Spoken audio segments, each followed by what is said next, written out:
de faire souffrir tout le monde. Je dis au gouvernement congolais, vous qui êtes les gouvernants, ce pays ne sera pas en paix aussi longtemps que vous exploitez les travailleurs, les fonctionnaires de l'État exploités. Un politicien touche 20 000. Les gardes du corps qui dorment dehors pour le protéger, on le paie 80 000 francs. Est-ce que nous sommes des humains? L'enseignant qui t'a formé à l'université, vous le payez à peine 800 $. Mais vous payez 40 000, 60 000. Est-ce que nous sommes des humains? Comment est-ce que nous allons parler de la démocratie et du développement aussi longtemps qu'il y a cet écart-là? Les uns sont là-bas, vous autres, vous êtes dans la boue ici. Comment est-ce qu'on peut parler de ça? C'est pourquoi le poison ne va pas finir.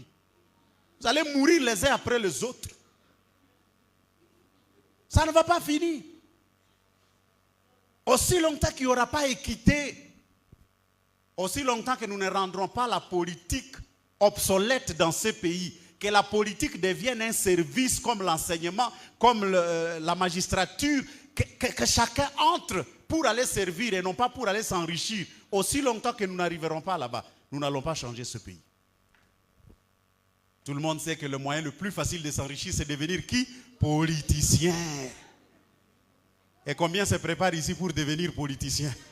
Allez-y, allez-y, je vous encourage, mais allez pour servir et non pas pour se servir. Bien-aimé, Dieu jugera le mauvais riche, ceux qui font souffrir les autres, ceux qui mettent les autres mal à l'aise, ceux qui détournent les deniers publics. Vous détournez les médicaments pour un hôpital.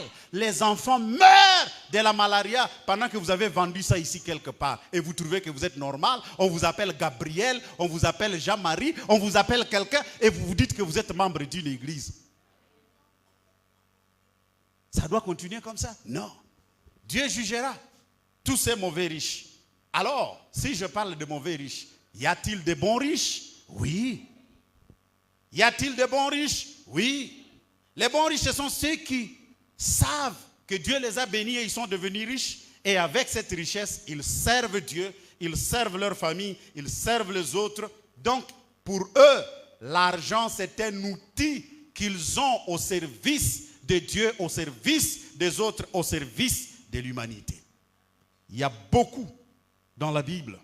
Je vous présente Noé, pour qui vous devez dire merci aujourd'hui. Noé, c'était un homme riche, un entrepreneur qui travaille et à qui Dieu donne la responsabilité de construire une arche. Ce n'était pas une maison, une arche qui avait 100 de mètres en 3 niveaux. Il construit ça